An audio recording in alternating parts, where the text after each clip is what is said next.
Very warm welcome friends in first flight. दोस्तों आज हम करेंगे बीए थर्ड ईयर जी हिंदी, जिसका नाम है हिंदी सिनेमा और इसका अध्ययन। दोस्तों इससे पहले मैंने बहुत सारी वीडियोस अपलोड की है हिंदी सिनेमा और उसका अध्ययन से रिलेटेड। जैसे फर्स्ट मैंने अपलोड किया है कला विधा के रूप में सिनेमा, सेकंड किया है मैंने सिनेमा क्या है, कला है या विशुद्ध व्यवसाय है, और कला सिनेमा और व्यावसायिक सिनेमा में क्या अंतर है, और थर्ड किया है मैंने हिंदी सिनेमा उद्भव एवं विकास, एंड फोर्थ वन है सवाक फिल्मों का आरंभ।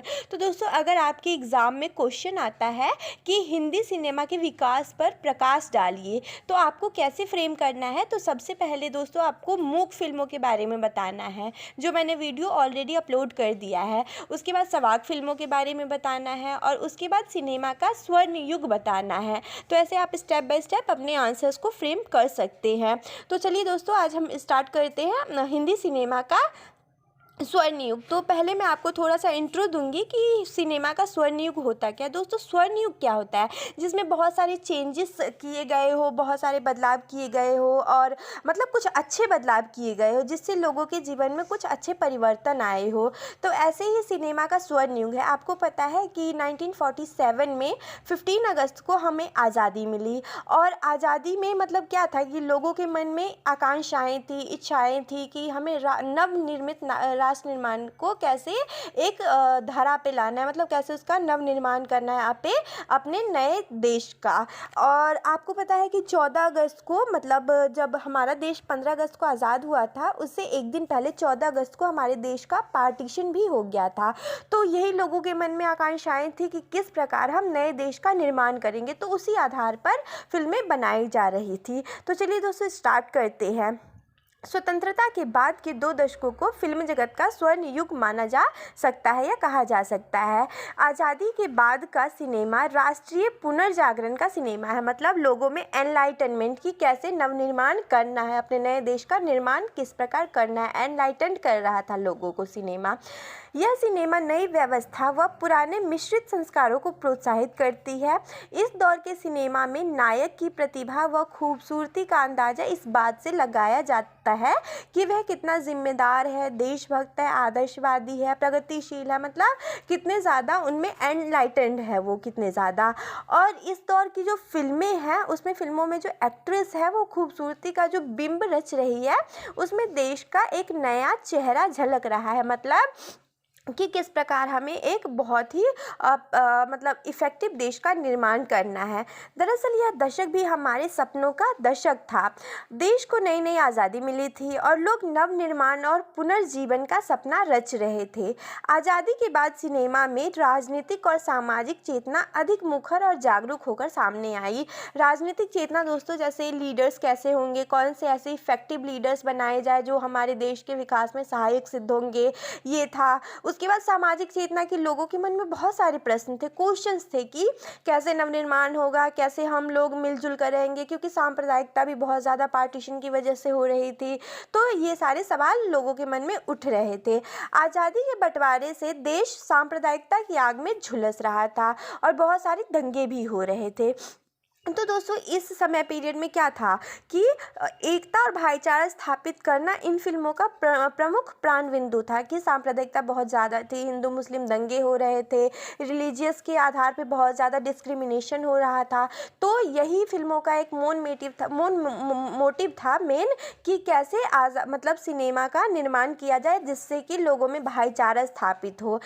जैसे इस युग की हम फिल्मों की बात करें तो हम एक है, हमराही, पड़ोसी, कल्पना, भूली नहीं, अनजानगढ़, नीचा नगर, ये प्रमुख फिल्में हैं जो जिनमें केवल राष्ट्रीय भावनाएं ही नहीं अपितु इन फिल्मों में सामाजिक सवालों के साथ रूमानी संवेदनाओं की अभिव्यक्ति भी है, कि सवाल भी है यहाँ पे कि कैसे निर्माण हो, और कुछ इंटरेस्टेड मतलब लोग इंटरेस्ट लेकर देख भी रहे हैं इन फिल्मों को।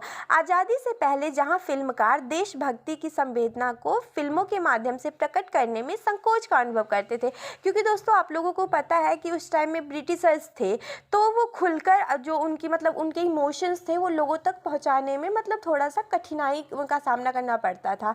लेकिन अब देश आज़ाद हो चुका है, अब तो अपना देश है, तो अपने देश में कैसे जो दर्शक है उनको एक अच्छा मैसेज देना है, वो उनमें मतलब लोगों को संकोच नहीं होता था और वो खुलकर अपनी संवेदनाओं को जाहिर करना करते थे।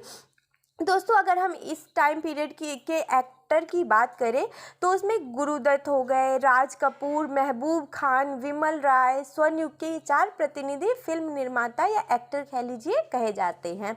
उसके बाद गुरुदत्त के बारे में अगर हम देखें तो गुरुदत्त थे वो अभिनेता और निर्देशक के साथ अच्छे लेखक भी थे और साहित्य का भी वे गहन अध्ययन करते थे। वे अंग्रेजी, कन्नड़, हिंदी, बांग्ला, मराठी, उर्दू कई भाषाओं के ज्ञाता थे और मतलब बहुत ज़्यादा उनमें निपुणता थी, बहुत एक कंप्लीट फिल्मकार थे वो। 1957 में उन्होंने फिल्म प्यासा बनाई और प्यासा जो फिल्म बनाई उसका थीम क्या था, तो इसके जो गाने थे आज तक अमर बने हुए हैं, जैसे ये दुनिया अगर मिल भी जाए तो क्या है और जिन्हें नाज है हिंद पर वो कहाँ है। मतलब कि जो कह रहे थे कि हम अपने देश को ऐसा बनाएंगे, बहुत स्वर्ण पीरियड होगा हमारे देश, मतलब देश का जो ये टाइम पीरियड चल रहा है बहुत स्वर्ण होगा और हमारा देश बहुत अच्छा होगा, सपने थे उनके, वो कहाँ है, उनकी नीड है अभी। तो ये सवाल थे लोगों के। उसके बाद राज कपूर की फिल्मों को देखने से लगता है कि वे विषय वस्तु की नवीनता, सेकंड नंबर पे राज कपूर की अगर हम बात करें तो मधुर गीत, संगीत, आम बोलचाल की संवाद, अदायगी और यथार्थ के साथ साथ वे नारी सौंदर्य के चित्रण के दीवाने थे, मतलब नारी के सौंदर्य पे ध्यान देते थे और नवनिर्माण एक देश को प्रदर्शित करते थे उसके माध्यम से। उसके बाद अगर हम इस युग की प्रमुख फिल्मों के मतलब राज कपूर की प्रमुख फिल्में देखें तो आग हो गया, आवारा, श्री 420, बरसात, जागते रहो, ये उनकी प्रमुख फिल्में थी। और दोस्तों माना जाता है कि इन फिल्मों के दर्शन का स्तर उस दशक की बौद्धिकता के स्तर से ऊपर था, मतलब जितना लोग सोचते थे कि हाँ हमें इस प्रकार अपने देश के निर्माण में हमें अपनी भागीदारी करनी है, उससे कहीं ज़्यादा ये लोगों को मतलब ये जो फिल्में थी वो लोगों को सिखा जाती थी। उसके बाद 1951 में प्रदर्शित आवारा भारत के बाहर रूस में भी काफ़ी सफल रही। दोस्तों हमारे यहाँ जो फिल्मों का निर्माण किया जाता था वो वर्ल्ड वाइड था, वर्ल्ड लेवल पे भी उसे दिखाया जाता था। रूस में भी राज कपूर बहुत लोकप्रिय थे। एक साक्षात्कार में रणबीर कपूर ने कहा, जो उनके ग्रैंडसन थे वो उन्होंने कहा कि वे अपने दादा राज कपूर जैसे बनना चाहते, एक कंप्लीट फिल्मकार। उसके बाद हम अगर दिलीप कुमार की बात करें तो दिलीप कुमार जैसे अभिनेता बार बार जन्म नहीं लेते। पर्दे पर जिया गया दिलीप कुमार का हर रूप जो है वो खूबसूरती और कशिश भरा है। जैसे अगर हम दिलीप कुमार की बात करें कि वो लुक लाइक कैसे दिखते थे, तो चौड़ी कदकाठी, उसके बाद अदाएँ, भोली मुस्कुराहट, बेबाक बातचीत, मतलब बहुत ही अच्छे से अट्रैक्टिव तरीके से बात करते थे और विलक्षण अभिनय क्षमता से उन्होंने बरसों तक करोड़ों दिलों पर राज किया और आज के कई जो अभिनेता है, एक्टर है, वो उनकी तरह बनना चाहते हैं। अगर हम इस जो राज कपूर है, जो दिलीप कुमार है, उनके फिल्मों की बात करें तो उनकी प्रमुख फिल्में हैं दाग, देवदास, नया दौर, मुगले आजम, गंगा जमुना, बहुत ज़्यादा इनकी प्रशंसित फिल्में हैं।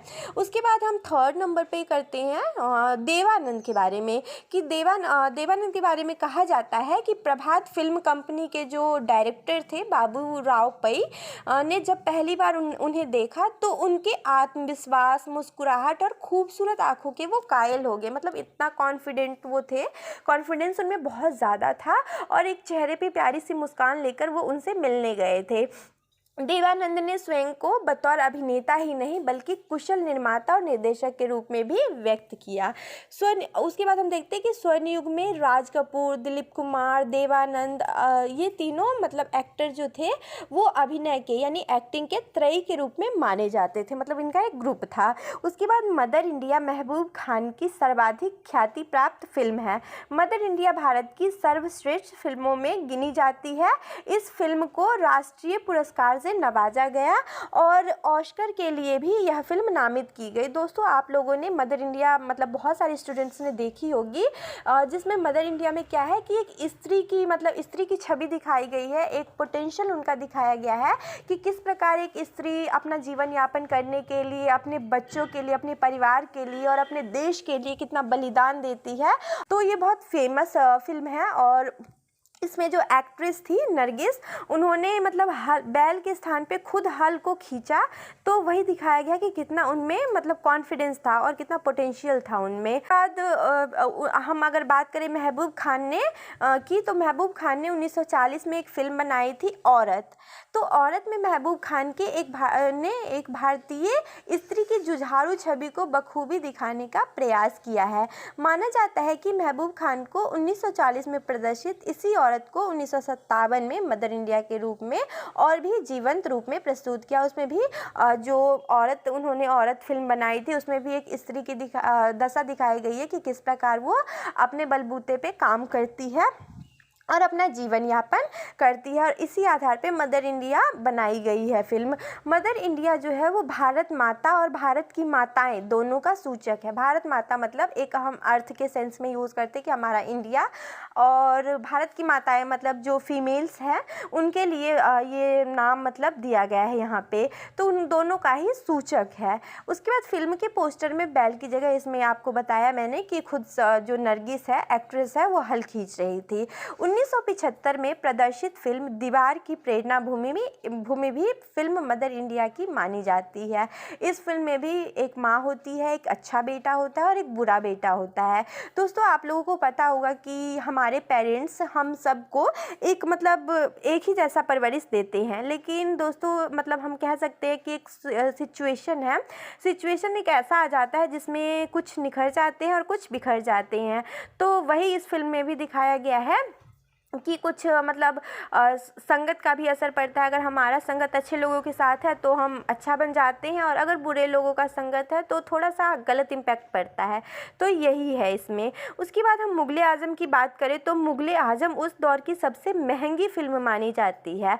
1960 में प्रदर्शित फिल्म मुग़ल आज़म शहंशाह अकबर का भव्य दरबार, बेटे राजकुमार सलीम की प्रेम कहानी, अनारकली की खूबसूरती, पिता पुत्र संबंध और प्रेम, एक मतलब एक से एक बढ़कर इसमें जो संवाद है, मतलब इसमें आपने देखा होगा मुग़ल आज़म में, तो इसमें जो शहंशाह के बेटे हैं सलीम और अनारकली जो एक मतलब नृत्यिका थी उनके दरबार में, तो उनकी प्रेम कहानी की बात की गई है इस फिल्म में। और इसमें दिखाया गया है कि कैसे वो उनके मतलब उन्हें जो अकबर है वो ठुकरा देते हैं और अनारकली को दीवार में जुड़वा देते हैं, कुछ इस प्रकार है। तो थोड़ा सा हम बोल सकते हैं कि एक फैक्टर कास्ट का है कि अपर कास्ट और लोअर कास्ट, अमीर और गरीब का, तो इसलिए एक ऐसा इसमें एक संबंध दिखाया गया है। तो इसमें जो संवाद है बहुत ज़्यादा मतलब कन्वर्सेशन कितना अच्छा है। उसके बाद नृत्य, इसमें शीश महल जो शहंशाह का शीश महल है उसके बारे में मतलब लोग आज भी बात करते हैं और उन्हें भुला नहीं पाए हैं। उसके बाद यह फिल्म भी जो हिंदी सिनेमाई इतिहास की धरोहर के रूप में देखी जा सकती है। धरोहर होता है जैसे हमें अपने फोर फादर से मिला और एक धरोहर के रूप में हम उसे सम्मानित रूप में रखते हैं, तो इस फिल्म को भी रखा गया है। इसी युग में अंतर्राष्ट्रीय फिल्म समारोह ने भारत को अपना गंतव्य बनाया था। मतलब नेशनल लेवल पे तो फिल्में बनाई ही जा रही थी, लेकिन इंटरनेशनल लेवल पे भी हमारे जो फिल्म्स बनाए जा रहे थे उनका प्रदर्शन किया जा रहा था। सन 1952 में पहले अंतर्राष्ट्रीय फिल्म समारोह का आयोजन मुंबई में किया गया, और अंतर्राष्ट्रीय फिल्म समारोह ने भारतीय फिल्मों के लिए विदेशी सम्मानों और पुरस्कारों के लिए भी राह खोल दिए। 1956 में सत्यजीत रे की फिल्म जो थी पाथेर पांचाली को कांस मतलब कि ब्रॉन्ज मेडल से सम्मानित किया गया। और फिर जो विमल राय की जो फिल्म थी 2 बीघा ज़मीन, वह पहली फिल्म थी जिसे कांस्य फिल्म समारोह में पुरस्कृत किया गया। दोस्तों यहाँ पे नेशनल अवार्ड्स भी दिए जा रहे थे फिल्मों को, और इंटरनेशनल ऑस्कर पुरस्कार भी दिया जा रहा था। भारत सरकार ने भी अब राष्ट्रीय पुरस्कार देने की घोषणा कर दी थी, और पहला जो राष्ट्रीय पुरस्कार था वो कौन सी फिल्म को मिला था, तो श्यामची आई नामक जो फिल्म थी उसको दिया गया था। उसके बाद वर्ष 1954 में सोहराब मोदी के निर्देशन में बनने वाली फिल्म मिर्ज़ा गालिब थी, जिन्हें राष्ट्रपति का स्वर्ण पद, मतलब कितना सम्मानित ये पुरस्कार होता है जो मिर्ज़ा गालिब को मिला था, जो सोहराब की एक फिल्म थी। उसके बाद 1954 में प्रदर्शित फिल्म नाज, जो विदेशी लोकेशन पर शूट की जा रही थी, मतलब जैसे हमारे जो फिल्म्स थे वो India and world wide level पे भी इसका प्रदर्शन किया जा रहा था। उसके बाद जब फिल्म उद्योग सशक्त हो गया और मतलब ये इसमें तो क्या हुआ दोस्तों कि प्रशिक्षण की आवश्यकता हुई, मतलब कि ट्रेनिंग की आवश्यकता हुई। आप लोगों को पता है दोस्तों कि जैसे एक फिल्म का निर्माण आपने देखा होगा तो पहले बहुत छोटे छोटे क्लिप्स बनाए जाते हैं और उन क्लिप्स को जोड़कर एक पूरी फिल्म बनाई जाती है। तो एक फिल्म के निर्माण में कम से कम मतलब कहे तो 1.5-2 साल लग जाता है, क्योंकि छोटे छोटे क्लिप्स होते हैं, आपने देखा होगा कट होता है, पेस्ट होता है, एक्शंस होते हैं बहुत सारे। तो इसमें क्या हुआ, प्रशिक्षण यानी ट्रेनिंग की आवश्यकता हुई।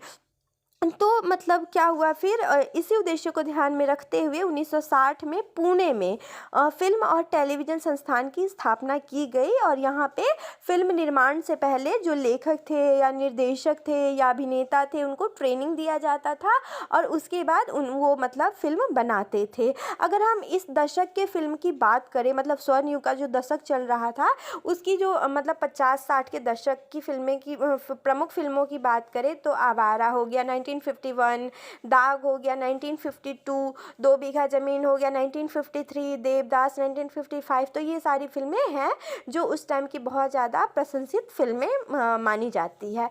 उसके बाद थैंक यू दोस्तों, आज के लिए इतना ही। और इससे रिलेटेड मैंने 2-3 और वीडियोस अपलोड किया है, तो आप फर्स्ट फ्लाइट चैनल में जाकर और सारे वीडियोस देख लीजिए और डैम श्योर कि आपके हिंदी में बहुत अच्छे मार्क्स आएंगे अगर आपने ये सारे वीडियो जैसे स्टेप बाय स्टेप फॉलो किया। और मैं इससे रिलेटेड क्वेश्चंस भी करवाऊंगी, तो जुड़े रहिए दोस्तों फर्स्ट फ्लाइट चैनल के साथ। और दोस्तों आप लोगों के कमेंट्स आ रहे थे कि टेलीग्राम का लिंक मतलब ओपन नहीं हो रहा है, तो दोस्तों सबसे पहले तो आपको टेलीग्राम चैनल डाउनलोड करना है और उसके बाद अगर आपने कर रखा है तो उसे थोड़ा सा रिफ़्रेश कर लीजिए, क्योंकि होता है बहुत मतलब पुराना हो जाता है तो वो मतलब चैनल सपोर्ट नहीं करता है, तो उसे रिफ़्रेश कर लीजिए।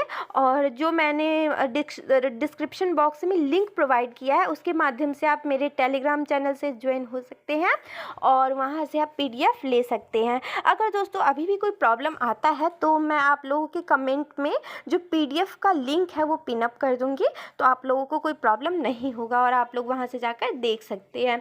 तो दोस्तों आज के लिए इतना ही।